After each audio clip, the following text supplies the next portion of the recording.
Assalamualaikum warahmatullahi wabarakatuh. Kembali lagi di channel Psikis Lo Kena. Apa kabar nih semuanya sobat psikis? Ketemu lagi dengan saya Uci di channel Psikis Lo Kena. Seperti biasa, channel ini akan menyuguhkan cerita-cerita yang menarik, pastinya bikin merinding dan juga bikin psikis lo kena. Nah, sobat psikis pernah bertanya-tanya nggak? Kalau ada temen yang indigo atau ada seseorang yang punya kemampuan untuk melihat makhluk selain manusia alias makhluk halus, itu teman-teman sobat psikis tuh suka kayak penasaran gimana sih rasanya seperti mereka.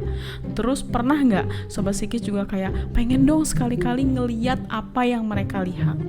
Kalau saya pribadi sih nggak pernah kayak pengen bisa melihat dengan jelas gitu, enggak sih. Cuman memang kadang-kadang terbersit gitu di pikiran saya kayak itu orang-orang indigo kayak Teh Risa dari Jurnal Risa, kayak Mbak Sarah dari DMS, itu tuh kayak mereka gimana ya rasanya, terus yang mereka lihat tuh gimana, apakah pandangannya sama kayak kita gitu. Kalau di depan tembok kita kan ngeliatnya tembok doang, nah kalau mereka kayaknya di depan tembok tuh ada si A, si B, si C berjejer gitu kali ya dengan berbagai rupa. Nah kadang-kadang tuh ada kekepoan kayak gitu, gimana sih rasanya. Nah dilansir dari film I-10 atau I-10, sobat psikis sudah pada nonton belum nih film The Eye? Nah, di film I-10 itu ada cara-cara untuk melihat hantu loh sobat psikis.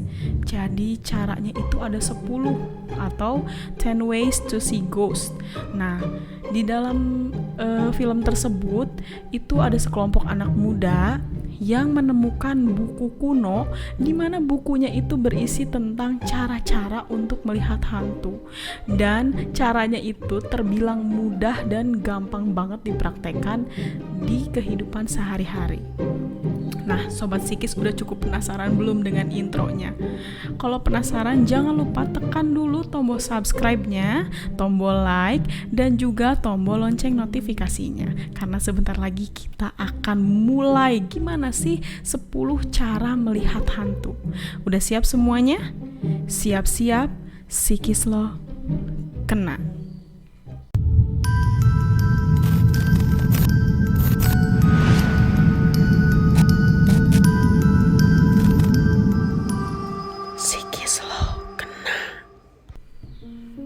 Baiklah, cara pertama untuk melihat hantu yaitu melakukan transplantasi kornea mata menggunakan kornea mata orang yang sudah meninggal, dan orang yang sudah meninggal itu harus orang indigo. Artinya orang yang meninggal itu yang kita pakai kornea matanya adalah orang yang bisa melihat makhluk halus juga. Nah, poin pertama atau cara pertama ini ada di film The Eye yang pertama. Kalau sobat psikis pernah nonton, itu filmnya lumayan serem karena ceritanya dia tadinya tuh buta, terus dia transplantasi kornea mata.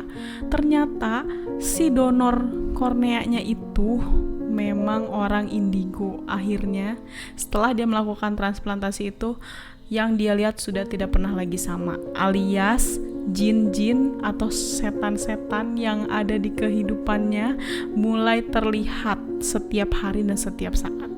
Nah, itu cara yang pertama. Cara kedua untuk melihat hantu. Nah, cara ini sebaiknya jangan ditiru ya, tapi ini memang ada di buku kuno yang ada di film I-10, yaitu mencoba melakukan bunuh diri ketika hamil. Nauzubillah min dzalik, as we know, sebagai muslim bunuh diri itu sangat dilarang, nggak boleh ya, dan ini cuman untuk kita ketahui aja gitu kan. Oke, next, cara ketiga untuk melihat hantu dengan bermain permainan pengundang setan. Kalau di Indonesia kita mengenalnya dengan main jelangkung, sedangkan kayak di luar negeri ada Ouija board atau ada permainan apa sih sejenis yang dia manggil nama siapa ya? Bukan Joni, pokoknya ada deh. Jadi di boardnya itu ada huruf-huruf, terus kita boleh pakai gelas atau boleh pakai penunjuk semacam pulpen atau pensil, nanti dia gerak sendiri guys. Dan itu artinya kalau misalnya si gelasnya atau si medianya itu sudah bergerak sendiri, berarti si hantunya udah datang. That's why kita main Ouija board seperti itu bisa membuat kita mampu untuk melihat hantu. Wah, kalian mau coba nggak Sobat Psikis? Kalau kalian udah coba main Ouija board, terus ngalamin apa, boleh ya cerita di Instagramnya @psikislokena, DM aja, pasti aku baca. Cara keempat untuk melihat hantu. Ini caranya unik banget sih dan gampang dipraktekin kalau Sobat Psikis penasaran. Yaitu caranya dengan memukul-mukul mangkok kosong pakai sumpit, dan kalian mukul mangkok kosongnya itu di persimpangan jalan atau di perempatan jalan. Nah, kayak gini. Jadi dengan kita mukul-mukul mangkok kosong dan juga menggunakan si sumpit itu, kita diasumsikan mengundang hantu-hantu lapar dan seolah-olah mengajak hantu-hantu itu untuk makan di tempat kita. Dan di dalam film I-10 itu, mereka berhasil mengundang hantu-hantu yang kelaparan dengan mulut menganga untuk menghampiri mereka. Oke, next. Yang kelima, cara kelima untuk melihat hantu adalah dengan cara bermain petak umpet malam-malam dan sambil menggendong kucing hitam. Ih, serem banget sih. Tapi kalau tentang main petak umpet malam-malam itu sih memang udah urban legend sih dari dulu. Kayak waktu saya masih kecil, kamu jangan main petak umpet malam-malam atau maghrib-maghrib, nanti diumpetin setan. Nah, ini kurang lebih mirip seperti itu Sobat Psikis. Jadi kita tengah malam main petak umpet, diusahakan banyak pohon-pohonnya. Dan uniknya itu sambil menggendong kucing hitam. Karena mitosnya kucing hitam ini adalah bisa mengundang para jin gitu, para makhluk halus. Jadi that's why mungkin ini cara kelima yang dinilai akan cukup ampuh jika kalian coba untuk bisa melihat hantu. Berani coba enggak? Kalau saya mah nggak mau. Oke, lanjut. Cara keenam untuk melihat hantu. Nah, cara keenam ini lumayan cukup ekstrim juga. Sebenarnya bukan ekstrim sih, tapi benar-benar butuh keberanian yang luar biasa. Karena apa? Karena caranya adalah dengan mengusapkan tanah kuburan ke mata kita. Jadi kita harus pergi ke kuburan, kita ambil tanahnya, terus kita kita lepetin gini di mata. Jujur sih, kalau saya emang nggak mau, karena dengar kata kuburan aja kayaknya wow, spooky gitu kan, scary, nggak mau. Apalagi lewat kuburan tuh, waduh, udah deh malam-malam lagi. Aduh, nggak deh, makasih gitu kan. Kalaupun harus melewatinya ya dengan merinding atau dengan buru-buru gitu kan, nggak mau sih sengaja ke kuburan terus ambil tanah kuburan terus dilepetin ke mata. Tapi katanya cara itu lumayan ampuh untuk membuat kalian bisa melihat hantu. Cobain aja kalau nyali kalian besar. Oke, next. Nomor 7. Cara ketujuh untuk melihat hantu. Yang ini sama sih, ini tuh salah satu dari sekian pamali yang ada di Indonesia dari saya kecil, yaitu dengan cara membuka payung di dalam ruangan. Nah, di sini tuh opening an umbrella indoor. Jadi kita membuka payung di dalam ruangan. Sobat Psikis ingat nggak waktu kecil, jangan buka payung di dalam rumah, pamali. Kalau dulu saya ingatnya, jangan buka payung di dalam rumah, pamali, nanti ibu kamu meninggal. Fix, sejak saat itu nggak pernah buka lagi payung di dalam rumah. Takut ibu kita meninggal, sobat psikis. Nah, ternyata di film I-10 itu juga disebutkan bahwa membuka payung di dalam ruangan itu juga bisa mengundang kehadiran jin dan kalian bisa melihatnya. Dare to try it? Go, try it. Oke, next. Cara ke-8 untuk melihat hantu.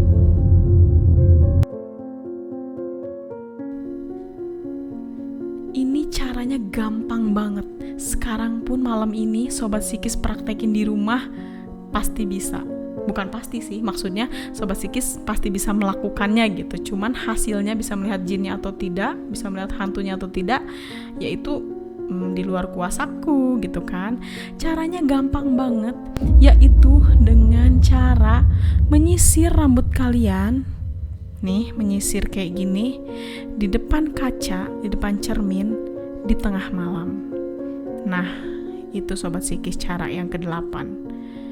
Itu gampang banget sih. Sekarang dilakuin juga bisa gitu kan. Memang ada beberapa mitos juga yang saya pernah dengar tentang menyisir tengah malam. Tapi kalau yang saya sering dengar itu bukan nyisir biasa, tapi kayak sisir kutu itu loh, sobat psikis, tahu kan? Yang ngambilin kutu gitu, katanya nggak boleh, nanti didatengin kuntilanak. Jadi yang berhubungan dengan rambut-rambut malam-malam tuh kayak megang-megang rambut kayak gitu, itu nggak boleh. Dulu tuh pamali, karena katanya konon bisa mengundang kuntilanak. Nah, itu lumayan sih, bikin saya serem juga. Dan ngapain juga ya kan nyisir tengah malam depan cermin. Cara ke-9 untuk melihat hantu. Nah, yang ini bisa kalian praktekin juga dengan sangat mudah, yaitu dengan cara kalian melakukan pick a stoop, atau dengan cara nonggeng terbalik gitu, melihat dari sela-sela kedua kaki kita. Nih, kayak gini. Nah, konon katanya kalau kalian melakukan pick a stoop, kalian bisa melihat hantu yang ada di belakang kalian. Wow, dulu tuh kecil sering sih kayak gitu, tapi gak kepikiran kalau dengan cara gitu kita bisa ngeliat hantu. Nah, sekarang kalian udah tahu kan? Cobain deh di rumah. Oke, sampai juga di cara terakhir, cara ke-10. Gimana caranya melihat hantu? Nah, yang ke-10 ini, di dalam buku kuno yang ada di film I-10, kita diharuskan untuk menggunakan pakaian tradisional kuno gitu, dan kita berbaring di kasur menggunakan pakaian tersebut. Seolah-olah kita adalah orang yang sudah meninggal. Jadi kalau di tradisi Cina, itu kan yang meninggalnya tuh dipakein baju adat kan. Nah, jadi di buku itu mereka harus pakai baju kuno dan pura-pura meninggal, tiduran di atas kasur gitu. Nanti arwah-arwah ataupun setan-setan yang sudah duluan gentayangan akan menemui kalian. Kayak gini kali ya, "Hi, welcome to the ghost world," gitu kali ya. Kayak gitu sobat psikis caranya. Oke sobat psikis, jadi itu dia 10 cara untuk melihat hantu disadur dari film I-10 yang ada buku kuno di dalamnya. Nah, kalian semua gimana? Udah tergambar kan 10 cara itu? Apa aja sih yang harus kita lakuin agar kita bisa ngeliat hantu? Kalau teman-teman bener-bener penasaran banget, pengen banget ngeliat hantu, coba deh praktekin, tapi yang gampangnya aja. Karena tadi yang 2 di awal itu kan, yang pertama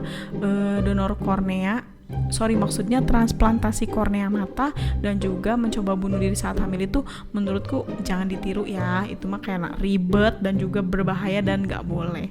Nah, coba deh cara yang ke-3 sampai yang ke-10 itu kalian cobain di rumah. Siapa tahu kalian jadi punya kemampuan kayak Teh Risa Saraswati, atau jadi punya kemampuan kayak Mbak Sarah Wijayanto, ya kan?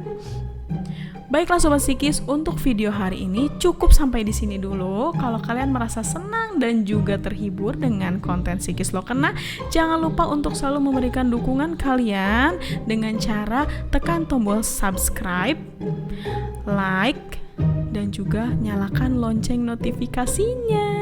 Oke Sobat Psikis, thanks for watching my video. Jangan lupa untuk mengambil hikmah baiknya dari video ini dan juga untuk selalu berdoa kepada Allah Subhanahu wa taala sebagai Tuhan kita Sang Pencipta alam. Maaf jika ada salah-salah kata. See you in the next video. Siap-siap Psikis Lo Kena.